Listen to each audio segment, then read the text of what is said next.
It's really honored to be here and to share a little bit with you. Of course, I can't speak like you, but I will try to bring a message that is, I think, important. Aaron a little bit shared about what's going on in Kappa last year, and it's, I guess, for everyone was a little bit crazy, from COVID to wars, not one, but many. And right now we are facing absolutely new time. And I'm really grateful, not just because you come to listen to me, but really come to bring attention. And I think we have to wake up. Western world have to wake up, because we're a little bit asleep with all our democracy and freedom.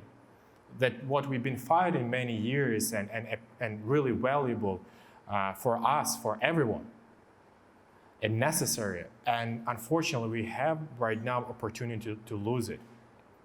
And it's not only in Ukraine, not only in Israel or North Korea. It's all over the place, because evil, it's like a disease. If you're not gonna, it's like COVID.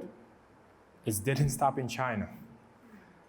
And I'm telling you, it's not gonna stop in Ukraine.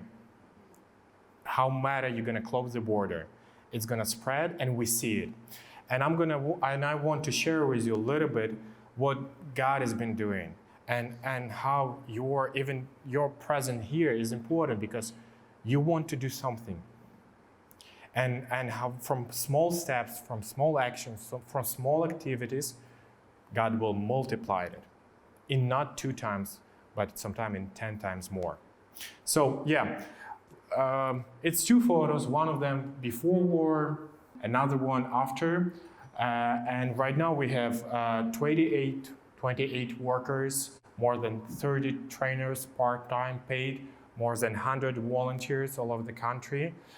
We don't have membership, but around 500 doctors and nurses will be able to join in following years as members, we hope. So God has been really blessed to us, and we've been able to have 6 projects. And one of the first projects that I'm personally strongly believe, and my medical ministry started from it, it's mobile clinic. And I was thinking even to leave medicine.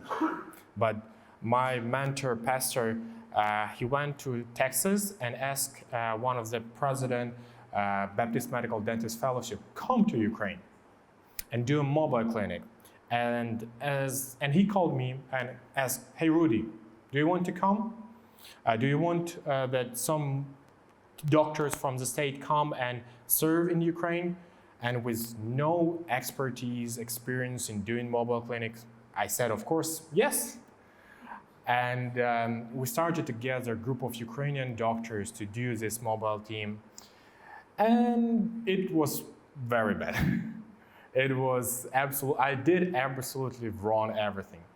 But God did everything right. As a medical workers, I'm going to share with you.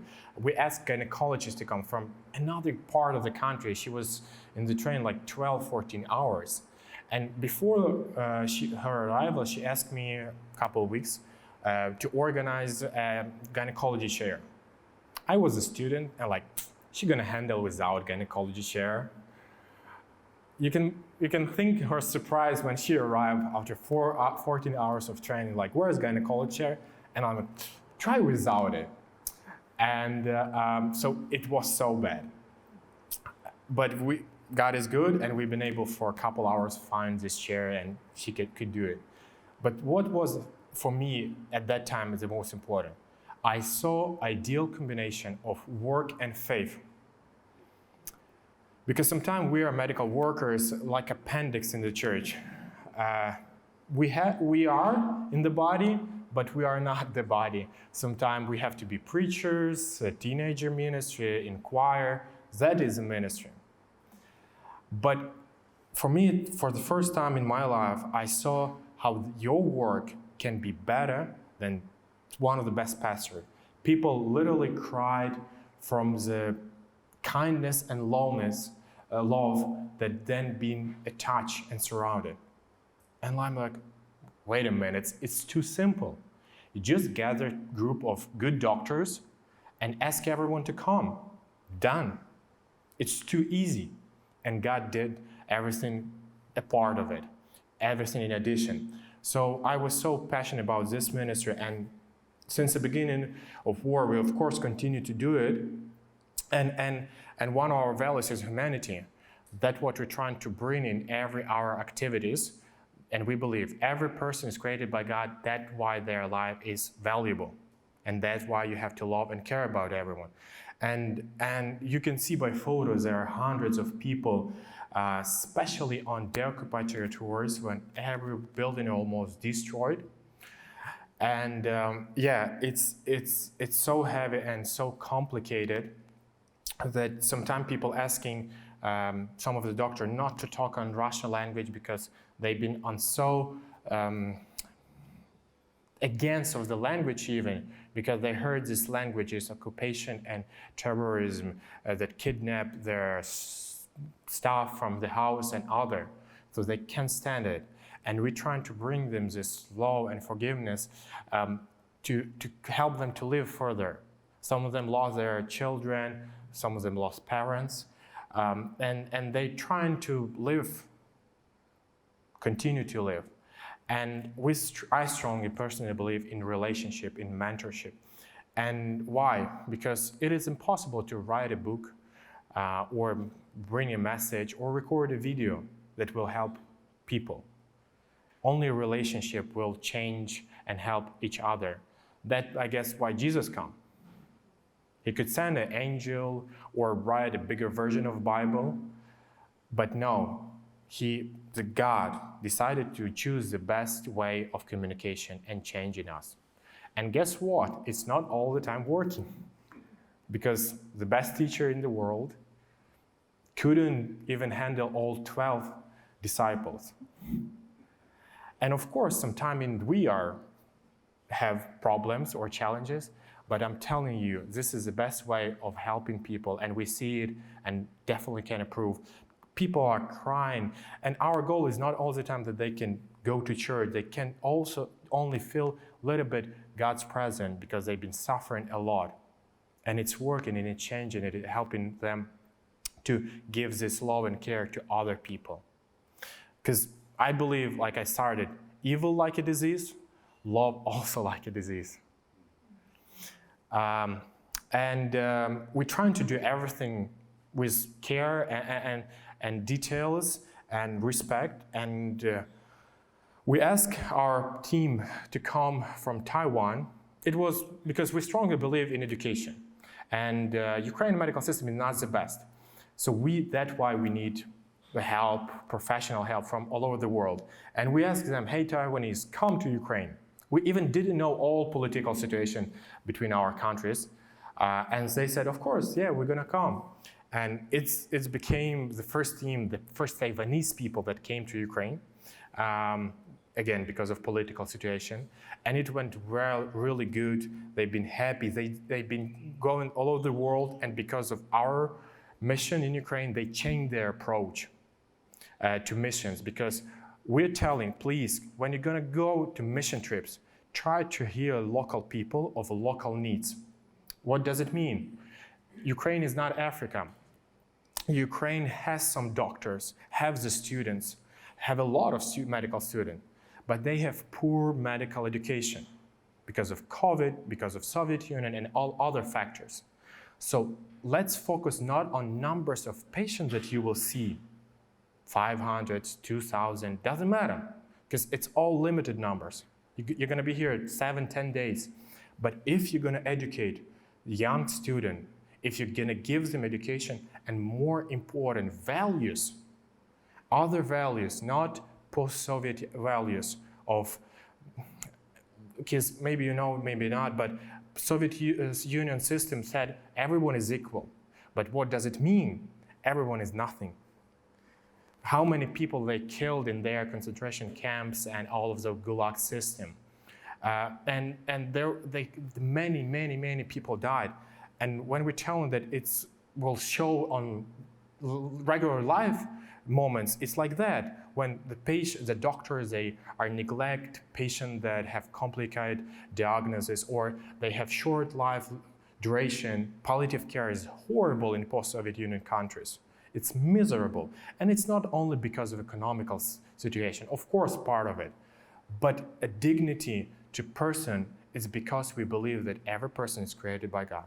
So they changed their approach to mission trips all over the world to hear the local people. And we are doing education with students. So they've been asked to come to the president of Taiwan for personal visit, and they shared about Ukrainian needs, Ukrainian people. And Embassy of Taiwan called to us and said, make an offer. We never did work with government. We're kind of big, and I'm going to share a little bit later, but we never work with government because it's not the best work. I'm telling you. I think you understand what I'm talking, and non-government is holy, and so it's not the best work. And we make an offer without any hope that they're going to approve it. And they approve it. Very quickly, very easily. We detect one of the biggest medical needs in Ukraine. It's burns. If you're going to get more than 50% of burns on the body, the probability of survival less than 20%. It's a horrible statistic, and it's not only about military trauma. It's not only about explosions of tanks and rockets. It's about also civilian trauma. Many drones and many rockets are attacking civilians' houses all the time. We had a story from Vinnytsia a year ago. It's trapped in the city center, in the clinic, hospital, near the hospital, and mother of this one, it was mother and son, and mother died immediately, and son got 85% of burns on the body, and he was evacuated to Europe for treatment, and he barely survived. But right now he's under recovery. He's doing a dance, international dancing, of course, with his scarf all over the body, and he wearing a mask. But it's a beautiful story that he's under recovery. But we have many stories when they didn't survive because all of those trauma, it's acute trauma. And if you're going to wait until the person is going to get to Switzerland, Germany, they might not survive. So acute treatment is extremely important. And we decided to work with burns because of it. And not only buying of stuff, because buying of equipment is not going to change. The most crucial, it's education again. It's not sexy. It's not something that is intention of a lot of funds, but it's something that is impactful. It's something that's making a difference. If you're going to educate, train those burn specialists, the program will stop, but the impact will be through the generations. And I'm telling you, and we have many cases, and we not only can help Ukrainian doctors, but help international medical community to learn. And we're already doing this with first aid trauma, military. But of course, we started from the first day, we started to do humanitarian medical help. And we didn't expect those results because we are educational, medical Christian organization, definitely not humanitarian. But we started to just ask people, donate something, and we always ask about donation of supplier, in-kind donation, because we barely needed the money in the beginning. Everyone was a volunteer, logistic was supported by business, and it was very, very successful. And we know that people are gonna easy donate in-kind donation, like tablets, pharmacy equipment, than money. And our goal is not money. Our goal was always help.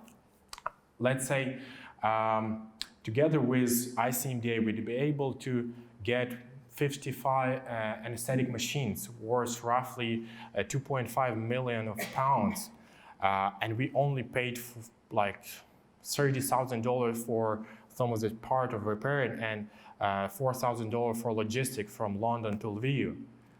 And I guess it's worth it.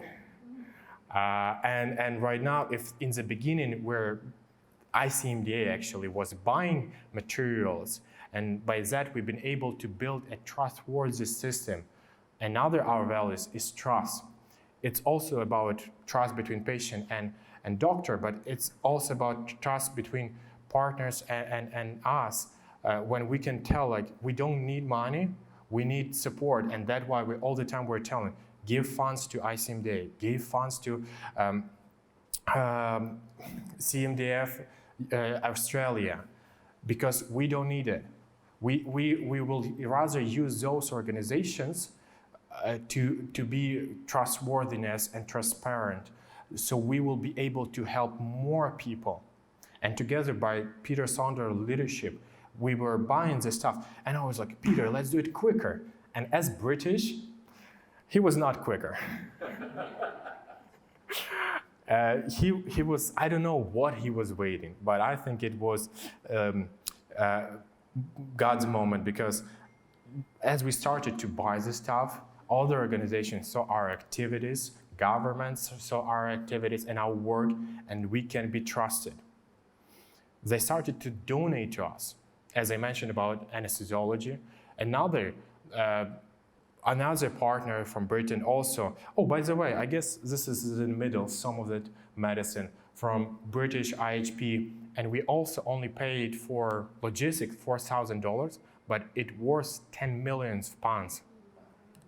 So when I'm telling you, God multiplied your funds, not in 2, not in 3, not in 10 times sometime, but even more. I'm telling and I mean it.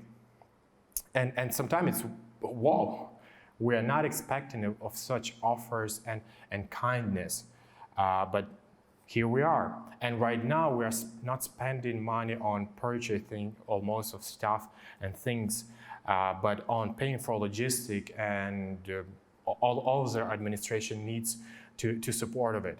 Because it's really amazing how everything is come together. And yeah, we've been able, because of church, because of pastors, we've been able to be fast. Not using government system of distribution, but because local people, local pastors, guess who's gonna be taking care about people in Kherson? People from Kherson. It's a city in Ukraine. Pastor, because he's not gonna care about social media or press. He's gonna care about their grandmother, their people that he was living with, and he cannot leave them. And they were going in even occupied territories. I don't know how, but yes, we have some of the story when Baptist pastor was given the cigarettes as a bargaining and on Russian black post.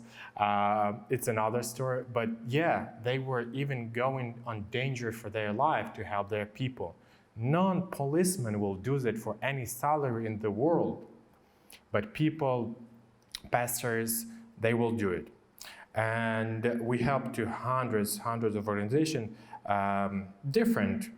Our work, of course, with hospitals and military unit, but not only at churches, because we strongly believe in church, because they can feel and see the local needs and be able to work in the most complicated area when there's no police, no government, only poor, as you can see, people just waiting for the medical help. And for this 2 years we've been able, and it's roughly numbers, it's minimum that we could count sometime. We've been able to deliver more than 800 tons of medical help, roughly cost $150 million. To all of those locations, hospitals, military unit, charity, churches, and other organizations. And by this activity, we've been able to show everyone that we're trustworthy, but it's all started from small step. So never neglect small step, because this warehouse project helped me to recognize, rethink about Jesus' parable about mustard seed. We know that. We know we've been educated, we've been preached on this mustard seed, but I really, from absolutely other perspective, when he's talking, you need to have a faith like a mustard seed. For me, what does it mean? You have to have a faith for at least one step, to make a one step. I remember many times when we were running out of funds and help, and I'm like, okay, we're closing, done, job is done, let's go home. And maybe it's super spiritual for you, but God was talking to my mind and like, hey Rudi, let's talk honestly. Did you bring the first truck? Did you bring any truck of help because of your efforts? No. So it's not your business to bring a last truck. Just trust. And as soon as I started to just keep calm down, there was 3-4 calls offering another couple trucks.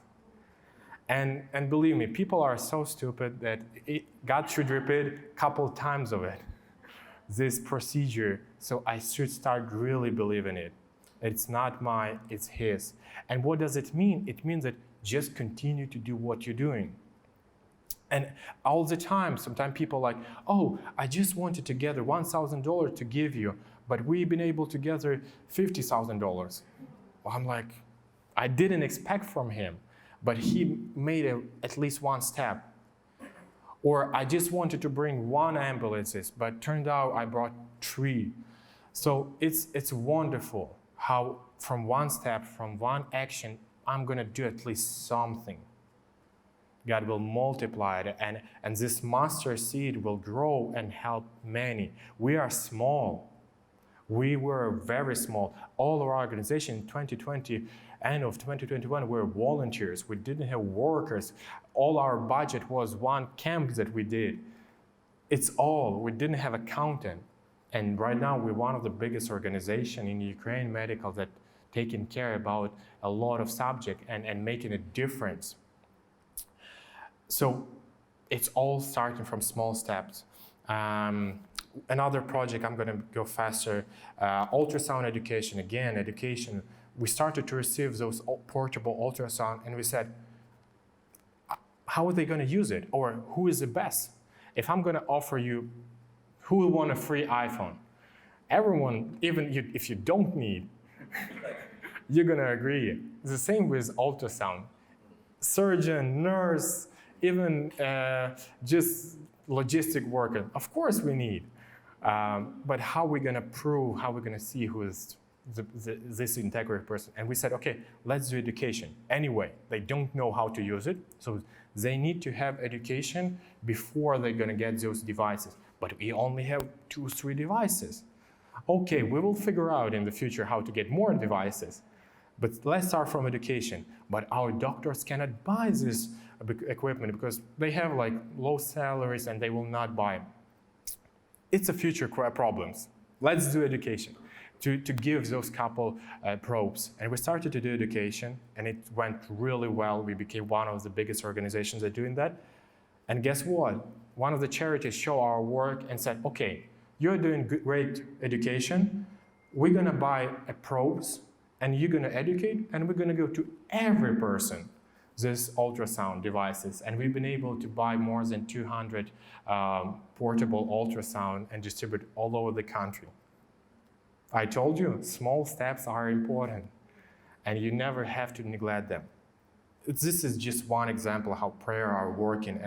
And one of the day, the surgeon that we gave to one of the devices called me and sent this photo and said, our department, our stabilization point was trapped rocket, and everything is destroyed. All medicine, all equipment is burned.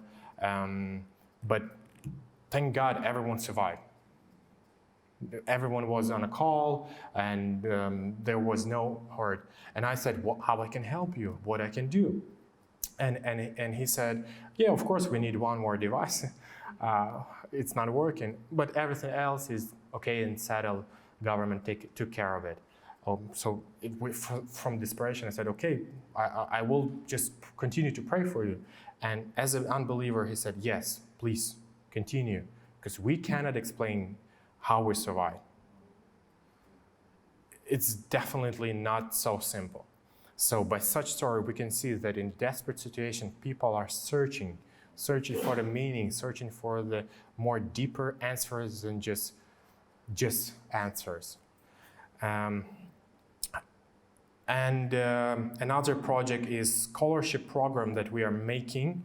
It also started from the small. All our friends in ICMD and not only, we started to ask, come to Ukraine. Come, yeah, it's a war, but don't worry. It's not a big deal. And as people like John and Elsie and Lara, they came. Okay, 80% of the Ukraine is safer than Baltimore in the United States. Because when I heard they shot it like 3-4 times per week, it's crazy. We should pray for Baltimore, not for Ukraine. I don't know what's the situation with gun law here, but I'm telling you, we don't have so many shots per week in Lviv. And they said, hey, guys, we love you and support you, but we're busy. But you can send to us doctors. And we said, okay, we will do. And they didn't know what they agreeing. And we first group, we sent surgeon transplant doctors to Massachusetts General Hospital. Who doesn't know, it's one of the 3 Harvard hospitals. Who doesn't know, Harvard is a cool place in the world. So yes, and they've been able to educate in one of the best specialists in the world. They lived in church families. Again, in all of what we're trying to do, we're trying to not just do it, but we're trying to reach more deeper goals, not just education, but also human connections. Because of course they will work in a hospital, but as they're gonna come back to hotel, they will leave alone. But if they're gonna come back to people like James and his wife, they're gonna be surrounded by love and care. And they have possibility to come back a little bit different. And I remember one of the surgeons, and I don't know what is in Australia, but in Ukraine, surgeons are a little bit arrogant and pride. A little bit, not a general. And she said, hey, Rudi, we're not students. Can you rent the house in Boston for 3 months for certain people? First, I said, go to Airbnb and look at the price. We're not a billionaires to rent the house in Boston for 3 months. And second, it's our rule. If you want to participate in the program, you have to live in a family because we have a goals that we want to achieve. And guess what? 3 months after, we had a meeting with the Ukrainian Minister of Health. And on this important conversation, she mentioned, I'm so touched and happy that we've been able to visit and live in those families.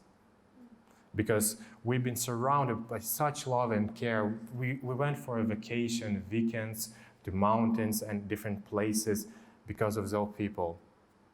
So it's really amazing when you're trying to do something a little bit better and a little bit deeper. But not only Harvard, of course, we've been able to send to Yale, to Johns Hopkins, to Mayo Clinic, to Sweden, Gothenburg University, to Royal Hospital in London. All of those fantastic places to give our doctors possibility to learn, but not only to build relationship with those doctors and our knowledge that we have right now, unfortunately because of war, gives them and be able to make it beneficial for both sides. Because I believe we strongly can learn from each other and make a world a better place. And we, of course, some of the brave doctors decided finally to come to Ukraine, and especially plastic and reconstructive surgeons, as you can see, those wounds, those trauma are much more horrible than the world have ever thought. And this is easy case. As a doctor, when our mission trip was preparing, I couldn't look at some of the case, and I said, okay, it's your business. I'm not going to look because I just can't stand of it, and I could stand a lot of the things. And it's really, really important because I remember one time one of the doctors from Dallas, And he sacrificed his vacation during New Year, and he came to do operation in Ukraine. And he was very disappointed because his operation was not very successful because case was very complicated. But what important he did, it was military hospital, and he came to see the patient before operation, and he said, "Okay, we're going to do operation, but let's pray for you." And as I started to talk, and he prayed, and he mentioned in the prayer, "Dear God, I know you love this person. Doesn't matter how he looks, doesn't matter what he did. You love him, you die for him, and you care about him. Please give him a peace." And the doctor, the Ukrainian surgeon, called to our Dallas surgeon and shared this patient been able to finally have a calm sleep since injury, because he was so depressed about how he's looking, about his face and all other. And only this prayer or this human connection is able to make a difference, to impact on him. And 3 months later, we discovered that this soldier died. And maybe it was only his one moment or opportunity to feel something different.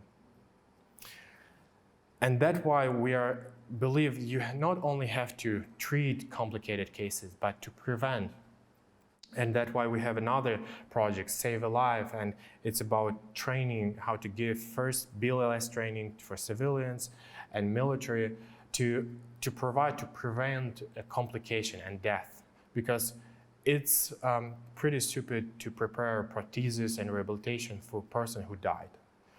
And I'm telling you, if we're not going to help people to survive, and we have still a huge problem right now in education, because it's complicated to train 1 million army. And it's still Soviet Union army. It's still really rude and inhumane.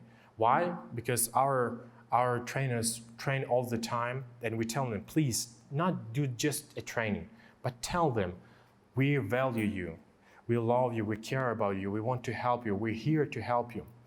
And one of the soldiers came to the trainer and said, hey, thank you so much for doing that, because you make a different attitude. All the time before I was told that I am meat, I am nothing, I'm just another material. And you told me different. And other soldier called from the left side of Dnipro. For those who don't know, so Ukrainian deliberated right side of Dnipro River, and right now they're trying to find a territory on left side. It's very hard. It's extremely hard because you have to use the boats all the time. It's about cold water. Drones are hitting, artillery destroying a lot of boats, and it's only complicated to relocate from one side beach to another, and not telling about survive. So he called and he's like, I'm on the left side and I want to thank you so much for your training. It's worked. It really worked. We saved so many people. Yes, someone died, but thank you so much for training. Thank you so much. And my trainer, she's like, I'm crying because I don't understand why you're thanking me. I'm grateful for you, for your defense and for your life. And she was so touched because this soldier, this person was touched by love and care of other person. We give them tourniquets and all means to protection, but it's not enough. It's just material. Without human connection, it's nothing. Again, we believe that we not just want to do the things, we want to do it because we want to bring our 3 values: humanity, professional, and trust. And we believe that one of the messages we bring to medical community in Ukraine who see Christ in people. And it's based on Matthew 25, when Jesus were talking about how you can help me, how you can serve me, and people started to ask him what we can do. And he answered, you feed me when I was hungry, you give me clothes when I was naked, you visit me in prison when I needed it. And they tell him, like, we didn't do that. But he told, when you do it to little one, you did it to me. So Jesus is not afraid to put himself in the position of needed person. And we believe if we're going to bring at least to 1%, 10% of medical system in Ukraine, we're going to change it. And I'm telling you, we're changing it already. We are bringing and changing it to many peoples. And it would be impossible without your support. And I'm extremely grateful for your leadership, leaders, and your generosity.